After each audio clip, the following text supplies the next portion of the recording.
ஐயப்பனின் குரல் வழங்கும் திருமறை தீபங்கள்.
பகைஞர்க்காகவே மண்ணில் இறங்கி மரித்தீர். நீர் வாழ்க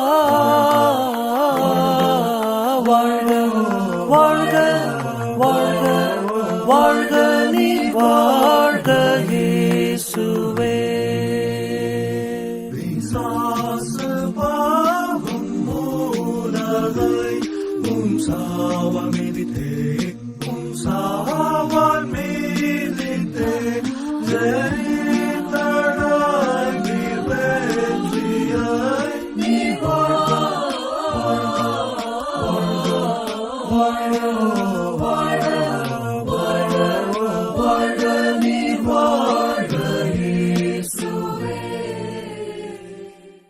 கிறிஸ்துவுக்குள் எனக்கு அன்பான இறை உறவுகளே, இந்த ஓய்வு நாளின் காலை வேளையில் உங்களை இந்த காணொளி வாயிலாக சந்திப்பதிலே நான் அதிக மகிழ்ச்சி அடைகிறேன். அது மாத்திரமல்ல, இது மாதத்தின் துவக்க நாளாகவும் இருக்கிறது. இந்த காணொளியின் மூலம் உங்களோடு ஆண்டவருடைய செய்தி மிகச் சுருக்கமாக நான் காண விரும்புகிறேன். இந்த நாளுக்கான சுவிசேஷ பகுதி அது மார்க் எழுதின சுவிசேஷம் 9ஆம் அதிகாரம் வசனங்கள் 17 முதல் 29 முடிய. அப்போது ஜனக்கூட்டத்தில் ஒருவன் அவரை நோக்கி, போதகரே, ஊமையான ஒரு ஆவி பிடித்த என் மகனை உம்மிடத்தில் கொண்டு வந்தேன். அது அவனை எங்கே பிடித்தாலும் அங்கே அவனை அலைக்கழிக்கிறது. அப்போது அவன் நுரை தள்ளி பல்லை கடித்து சோர்ந்து போகிறான். அதை துரத்து விடும்படி உம்முடைய சீஷரிடத்தில் கேட்டேன், அவர்களால் கூடாமற் போயிற்று என்றான். அவர் பிரதியுத்தரமாக, விசுவாசமில்லாத சந்ததியே, எதுவரைக்கும் நான் உங்களோடு இருப்பேன்? எதுவரைக்கும் உங்களிடத்தில் பொறுமையாய் இருப்பேன்? அவனை என்னிடத்தில் கொண்டு வாருங்கள் என்றார். அவனை அவரிடத்தில் கொண்டு வந்தார்கள். அவரை கண்டவுடனே அந்த ஆவி அவனை அலைக்கழித்தது. அவன் தரையிலே விழுந்து நுரை தள்ளி புரண்டான். அவர் அவனுடைய தகப்பனை நோக்கி, இது இவனுக்கு உண்டாகி எவ்வளவு காலமாயிற்று என்று கேட்டார். அதற்கு அவன், சிறு வயது முதற்கொண்டே உண்டாயிருக்கிறது. இவனை கொல்லும்படிக்கு அது அநேகந்தரம் தீயிலும் தண்ணீரிலும் தள்ளிற்று. நீர் ஏதாகிலும் செய்யக்கூடுமானால் எங்கள் மேல் மனதிறங்கி எங்களுக்கு உதவி செய்ய வேண்டும் என்றான். இயேசு அவனை நோக்கி, நீ விசுவாசிக்க கூடுமானால் ஆகும், விசுவாசிக்கிறவனுக்கு எல்லாம் கூடும் என்றார். உடனே பிள்ளையின் தகப்பன், விசுவாசிக்கிறேன் ஆண்டவரே, என் அவ்விசுவாசம் நீங்கும்படி உதவி செய்யும் என்று கண்ணீரோடே சத்தமிட்டு சொன்னான். அப்போது ஜனங்கள் கூட்டமாய் ஓடி வருகிறதை இயேசு கண்டு அந்த அசுத்த ஆவியை நோக்கி, ஊமையும் செவிடுமான ஆவியே, இவனை விட்டு புறப்பட்டு போ, இனி இவனுக்குள் போகாதே என்று நான் உனக்கு கட்டளையிடுகிறேன் என்று அதை அதட்டினார். அப்பொழுது அது சத்தமிட்டு அவனை மிகவும் அலக்கழித்து புரட்டி போயிற்று. அவன் செத்து போனான் என்று அநேகர் சொல்லத்தக்கதாக செத்தவன் போல் கிடந்தான். இயேசு அவன் கையை பிடித்து அவனை தூக்கினார். உடனே அவன் எழுந்திருந்தான். வீட்டில் அவர் பிரவேசித்த பொழுது அவருடைய சீஷர்கள் அதை துரத்திவிட எங்களால் ஏன் கூடாமற் போயிற்று என்று அவரிடத்தில் தனித்து கேட்டார்கள். அதற்கு அவர், இவ்வகை பிசாசு ஜபத்தினாலும் உபவாசத்தினாலுமே அன்றி மற்றெந்த விதத்தினாலும் புறப்பட்டு போகாது என்றார் என்பதே. இன்றைக்கு வாசிக்க கேட்ட இந்த திருமறை பகுதி மார்க் 9, 17, 39 3 சரத்துகளை உள்ளடக்கியதாக இருக்கிறது. இந்த மலையின் அனுபவம் அது ஒரு கிறிஸ்துவின் வாழ்வில் ஒரு பெரிய டிரான்ஸ்ஃபர்மேஷன். இந்த மலையடிவாரத்திலும் ஒரு பெரிய டிரான்ஸ்ஃபர்மேஷன். 2 வித மாற்றுருவாக்கங்களை இந்த பகுதி உள்ளடக்கியதாக இருக்கிறது. இதில் 3 விஷயங்களை நான் ஏற்கனவே சொன்ன பிரகாரம் ஜெபமும் உபவாசமும் அதனுடைய தேவைகள் அதனுடைய நோக்கங்களையும், 2வது தங்களில் யார் பெரியவர் என்கிற அந்த கேள்விக்கு விடையும், 3வது என் நாமத்தினால் அற்புதம் செய்கிறவர்கள் எனக்கு எளிதாய் தீங்கு சொல்ல மாட்டான். இந்த 3 செய்திகளை இந்த பகுதி உள்ளடக்கியாக இருக்கிறது. முதலாவது ஜெபமும் உபவாசமும். இந்த மலை அனுபவங்கள், மலை அடிவார அனுபவங்கள் இந்த ஜெபத்தையும் உபவாசத்தையும் நமக்கு தெளிவாய் உணர்த்துகிறது. நாம் பார்க்கிற பொழுது மலையின் அனுபவம் ஒரு பெரிய மாற்றத்தை கிறிஸ்துவின் வாழ்வில் ஏற்படுத்துகிறது. அந்த மாற்றம் அவருடைய பணியிலே பெரும் திருப்பத்தை ஏற்படுத்துகிறது.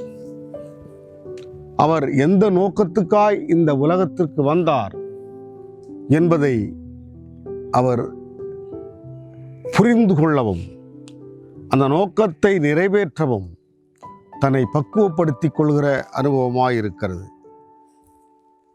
மலை அடிவார அனுபவம் தன்னோடு பயணிக்கிறவர்களுக்கு ஒரு மாற்றத்தை ஏற்படுத்தியிருக்கிறது. தன்னை சரியாய் புரிந்து கொள்ளாத சீடர்கள், ஏதோ மாயமந்திரங்கள் செய்கிறவரை போல பார்க்கிற சீடர்கள், அற்புத அடையாளங்களை மட்டுமே எதிர்பார்த்து கொண்டிருக்கிற சீடர்கள், ஒரு சாதாரண மனிதர்களைப் போலவே எப்பொழுதுமே தங்களை குறித்து கருதி கொண்டிருந்த நேரத்தில் அப்படி அல்ல, நீங்கள் பிரத்யேகமானவர்கள். இயேசுவின் சீடர்களிடத்திலே பெரிய மாற்றம் இருக்கிறது. அவருடைய புரிதலிலே மாற்றம் இருக்கிறது. எளிய மக்களைப் போல அவர்கள் புரிந்து கொள்ளக்கூடாது. அவர்கள் இயேசுவை சரியாய் புரிந்து வைத்துக் கொள்ள வேண்டும் என்கிற நோக்கம் அதிலே இருக்கிறதை நாம் பார்க்கிறோம். குறிப்பாய் ஒரு மனிதன் பிசாசினால் முற்றிலுமாய் பாதிக்கப்பட்ட அவரிடத்திலே கொண்டு வருகிற பொழுது அவருடைய தகப்பனார் என்னுடைய அவிசுவாசத்தை போக்கும் என்று இயேசு அண்டை வேண்டுகிறான். அவனுக்கு விசுவாசம் இருக்கிறது, ஆனாலும் அவனுக்குள் ஒரு அவநம்பிக்கையும் இருக்கிறதை அவன் உணர்ந்து என்னுடைய அவிசுவாசத்தை போக்கும் ஆண்டவரே என்று அவரிடத்தில் வேண்டுகிறான். தன் மகனை குணமாக்கும் என்பதை விட தான் சரியாய் விசுவாசிக்கவில்லையோ, அதனால்தான் இந்த நோய் அவனை தொடர்ந்து பீடிக்கிறதோ என்கிற எண்ணம் அவனுக்குள் இருந்தது.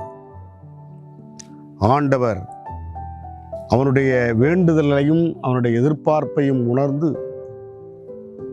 அங்கே குற்றுயிராயிருந்த மனிதனை, அந்த பிசாசை விரட்டி அடித்து குணப்படுத்தி அவனை அனுப்புகிற பொழுது திரளான மக்கள் அங்கே வருகிறதை பார்க்கிறார். அப்பொழுது எழுகிற கேள்விதான், ஏன் எங்களால் இப்படி பிசாசை விரட்ட முடியவில்லை? ஏனென்றால் யோவானின் சீடர்கள் இதை செய்கிறார்கள். மார்க்கு 2:18 யோவானின் சீடர்கள், இங்க லூக்கா 11ஆம் அதிகாரத்தில் இயேசுவின் சீடர்கள், இவர்கள் இருவருமே ஏன் எங்களால் இது கூடாமற் போயிற்று, யோவானின் சீடர்களைப் போல எங்களுக்கு போதியும். அவங்களால எப்படி பிசாசை ஓட்ட முடியுது? ஆண்டவர் மிக தெளிவாய் அவர்களுக்கு சொல்லுகிறார். இந்த உபவாசம் என்பது ஒரு பெரிய போராட்டம். உபவாசம் என்பது ஒரு ஸ்ட்ரகிள். இன்றைக்கும் பார்க்கிறோம், உண்ணா நோன்பு இருக்கிறார்கள். ஒன்றை சாதிக்க உண்ணா நோன்பு இருக்கிறார்கள். அந்த நோன்பிலே அவர்களுடைய வைராக்கியத்தையும் வலிமையையும் பார்த்து இன்றைக்கு பல செயல்கள் நடக்கிறதை நாம் பார்க்கிறோம். இரண்டாவது, உண்ணாமல் இருக்கிற பொழுதுதான் உணவின் அருமை நமக்கு தெரியும். உணவின் மூலம் கிடைக்கிற ஆற்றல், சக்தி அப்பொழுதுதான் நம்மால் புரிந்து கொள்ள முடியும். அது மாத்திரமல்ல, உண்ணாமல் இருக்கிற மக்களையும் நாம் புரிந்து கொள்ள முடியும். சாப்பிடாமல் இருக்கிற மக்களை குறித்து நாம் கவலையற்றவர்களாக இருக்கிறோம். உணவு இல்லாமல் இருக்கிற மக்களை குறித்து நாம் கவலையற்றவர்களாக இருக்கிறோம். ஆனால் உணவு என்பது எத்தனை முக்கியம்! அது ஆற்றலை உருவாக்குகிற ஒன்று, ஒரு மனிதனை உயிர் வாழச் செய்கிற ஒன்று. அதை உண்ணாமல் இருக்கிற பொழுதுதான் உணர்ந்து கொள்ள முடியும். ஒருவேளை இப்படிப்பட்ட பிசாசுகள் உபவாசத்தாலும் ஜெபத்தினாலும், ஜெபம் இன்னும் ஒரு போராட்ட அஸ்திரம், போராட்ட கருவி. அதை போலவே உபவாசமும் ஒரு போராட்டம். இந்த ரெண்டு கருவியையும் தான் யோவானின் சீடர்கள் கையில் எடுத்து அந்த காரியத்தை நிகழ்த்துகிறார்கள். நீங்கள் அதை செய்யவில்லை. இயேசுவோடு இருக்கிற சீடர்கள் இவ்வளோ பேர் இருக்கிறார்களே, உணவு எங்கே தேடும்? இத்தனை மக்கள் இருக்கிறார்களே, இவர்களுக்கு இவ்வளோ உணவை நான் எங்கே பெறுவது? எப்பொழுதும் சாப்பாட்டை குறித்தே அதிகமாய் சிந்தித்து கொண்டிருக்கிறதை பார்க்கிறோம். ஆண்டவர் மிக தெளிவாய் சொல்லுகிறார், நீ உண்ணாமலும் உபவாசத்தோடும் ஜெபத்தோடும் இருந்தால் நிச்சயமாய் இப்படிப்பட்ட அற்புதங்களை செய்ய முடியும். இந்த பிசாசை விரட்டுகிற ஆற்றல் உனக்கு கிடைக்கும். திருச்சபையும் சமுதாயத்திலும் கடவுளின் பெயரால் சுரண்டல்கள் நடந்து கொண்டே இருக்கிறது. இப்படிப்பட்ட சுரண்டல்கள், இப்படிப்பட்ட பிசாசுகள் இந்த உபவாசத்தாலும் ஜெபத்தாலும் விரட்டப்படும். உண்ணாமையின் வலியை நம்மை உணரச் செய்யும். பசி பிடியை நம்மால் உணர்ந்து கொள்ள முடியும். மற்றவருடைய உணர்வுகளை நாம் புரிந்து கொள்ள முடியும். இப்படிப்பட்ட நோக்கத்துக்காகத்தான் ஆண்டவர் இப்படிப்பட்ட பிசாசுகள் உபவாசத்தாலும் ஜெபத்தினாலும் விரட்டப்படும் என்று அவர்கள் நடுவிலே அந்த அற்புதத்தை செய்து அந்த மனிதனை சுகப்படுத்துகிறதை பார்க்கும். என அன்பான இறைமக்களே, இந்த உபவாச காலம் நாம் வாழ்கிற சூழலில் அநேக பிசாசுகள் தினம் தினம் நம்மை சூழ்ந்து நிற்கிறது. அவற்றை விரட்டுவதற்கு நாம் ஆற்றலை தேடுகிறோம். ஏன் நம்மால் முடியவில்லை என்று அல்ல, நம்மால் முடியும். நீங்கள் உண்மையான நோக்கத்தோடு, உண்மையான உணர்வோடும், உபவாசத்தோடும் ஜெபத்தோடும் நீங்கள் அந்த நோக்கத்தை நிறைவேற்றினால் பல்வேறு வித பிசாசுகளை உங்களால் இந்த சமூகத்திலிருந்து விரட்ட முடியும். அதற்குரிய ஆற்றலை கடவுள் நமக்கு தந்திருக்கிறார். ஆண்டவர் தாமே இந்த வசனங்களை ஆசீர்வதிப்பாராக. ஆமென். எங்களை நேசிக்கிற எங்கள் நல்ல ஆண்டவரே,